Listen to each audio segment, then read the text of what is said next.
Hello and welcome to Face Off. We're going to talk about the week in politics with my two guests. Philip Turl is with me from RFI. So too is Stefan de Vries from the Dutch television broadcaster RTL4. Now, that François Hollande has been France's least popular president in living memory is, of course, nothing new. Long regarded with deep distrust by France's most well-off. His standing in the polls has, of course, continued to fall over the course of his presidency, which is regarded by many people as fairly unimpressive. But it seems that things could be getting even worse for France's Socialist Party, the least well-off, taking to the streets once again. Now, it had been a while. Indeed, there's been little sign of the large-scale social unrest seen on France's streets in the Sarkozy years since Mr. Hollande took office, but that appears to be changing, and it's what we're discussing today. Now, Philip Turl, part of that protest we've seen has come from train workers there on strike. It wasn't intended, it wasn't thought it would be such a long strike, but it seems to have gotten out of hand. Essentially, they are protesting the merging of two companies, the RFF, which runs the tracks, and the SNCF, which runs the trains. Seems a sensible thing. It's being imposed by Brussels. Brussels wants more competition on the railway networks in Europe. France has already obtained a certain amount of compromises, like firewalls that will remain between the two companies, and yet this is not enough for the French train drivers.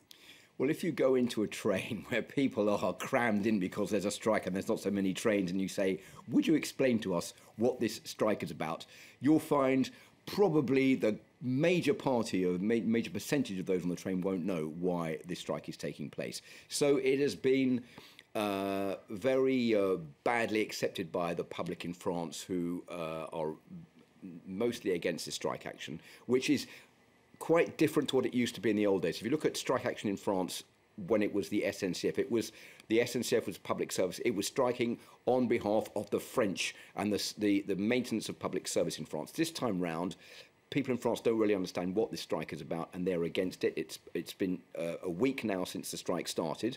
It's upset people on their daily routine, going to work. It's upset students taking their high school exam this week, the baccalaureate, who've been arriving late for their exams. It's upset people going to school and to college.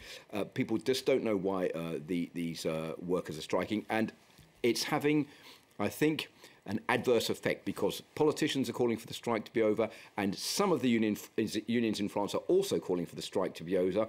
And what we're seeing is a fight between two hardline unions. There is on one side the CGT, the communist-backed union, and on the other SUD, which is the train workers union.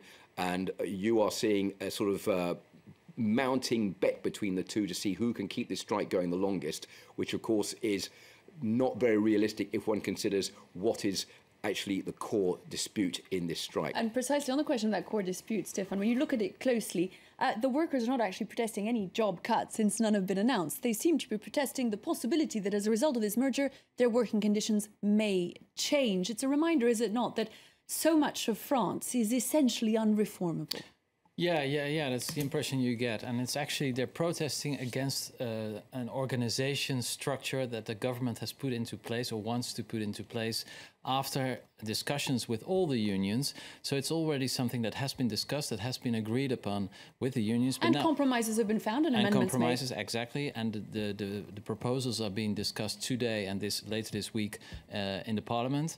So there has been, contrary to other reforms, there has been all the remarks of the unions have been taken into account. So it's really very incomprehensible why they are doing this, and it's also hypocritical, because basically they're protesting against the possibility that there will be competition on the national rail market. But these people, these unions, forget that actually a large part of their income is due to the fact that the SNCF, the French Railways, is a very important competitor in all the other European countries. In a lot of countries, they're actually the leader in the market. For instance, the famous double-decker red buses in London, they're not run by a London company, they're run by the Parisian Metro. Very few people know this. So actually, the French railways, the French metro, French bus companies are very strong competitors in the rest of Europe, but they don't want to get it into the home market. So it's completely silly. The other major strike that the French government is facing at the moment are from the so-called intermittents du spectacle. It's a particularly French concept. These are, Philip, people who work in the arts, businesses, in theatres, in televisions, in the festivals, for instance, that are to take place this summer. They are given extremely advantageous benefits because it is assumed that these are fickle businesses that sometimes see them sometimes in work, sometimes not. They're actually fighting against moves to cap monthly payouts at €5,500 a month, which seems an extraordinary sum. Well, this is also something else that many people in France have a lot of trouble trying to understand. Basically, as you said, it's to do with technicians, actors, directors, all those involved in theatres, in film and cinema and in television who work mostly behind the scenes, who are really, I suppose you could compare them to jobbing actors who sometimes work, sometimes don't. But if you manage to work over a set number of hours per year, then you are entitled to have unemployment benefit on top of your salary that you can earn when you're working for a certain number of months per year. This was reduced 10 years ago to you had to work for 10.5 months to be entitled to receive this money, whereas before it was 12 months. Now they're putting a cap on the amount you can earn, as you said. Also, they have to pay more taxes, and it's going to be slightly more difficult to get this money. So the people involved in this strike who've said that they're not in agreement with what the government is proposing have started to flex their muscles by not turning up to work for festivals, which this is the big season in France with festivals all over the country, notably in Avignon, which is under threat of closure. And the director of the festival in Avignon is saying, well, if the festival doesn't take place, we've sold tickets, we'll have to reimburse people who are going to come, we'll have to pay those who are going to perform. It's going to leave us with a debt of at least €5 million. We don't have any insurance anymore. We're not allowed to take out of the insurance policy. We have to pay for it out of our pocket, which means that if it doesn't take place this year, it probably won't take place next year and may never take place again because we won't have the money to put on future festivals. So there is pressure on these strikers, and it's left the government in a terribly difficult position because it doesn't know whether it should push on with its legislation, give in to these strikers so that these festivals can go ahead. And many people are saying, well, why on earth didn't we start these negotiations after the festivals were over? Then it would have been a lot easier. And the point is, Stefan, on both these fronts, you realise that France's government is probably for the first time now since it came into office having to face that very difficult question that every single government over the last 20, 30 years has asked itself, how are we going to reform France? Most have backed down and shied away in the face of strikes. Now François Hollande's going to have to make that decision himself. Well, once again, in this particular reform, this reform has been negotiated with all the unions and has been signed as well. And the government says, we have been negotiating with you. We agreed upon a certain set of reforms. You agreed to it, and now you're going on strike. So it's the same thing that's happening with the railway workers.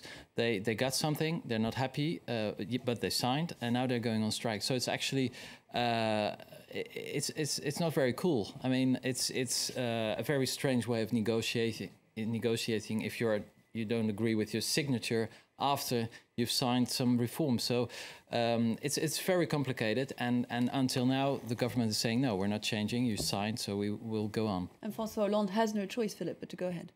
Well, he's in a very difficult position because, as you said at the start of the programme, he's really rock bottom in the opinion polls. If he were to pull out, then he'd be accused by the opposition of being a weak president, which is what they're already accusing him of being.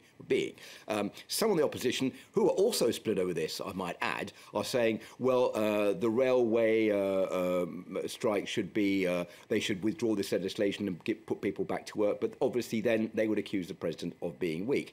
And then the left, the right wing is also saying that maybe they should also withdraw this legislation so that the rail workers would go back to work. And then they're saying, well, if that were the case, the right would be in collusion with the communist CGT union. Isn't that a little bit strange as well? So it's a very difficult situation, but President Hollande really can't afford to give in on this because he's so low in the opinion polls. Manuel Valls, the Prime Minister, has said that this strike on the railways is a strike that should not be taking place.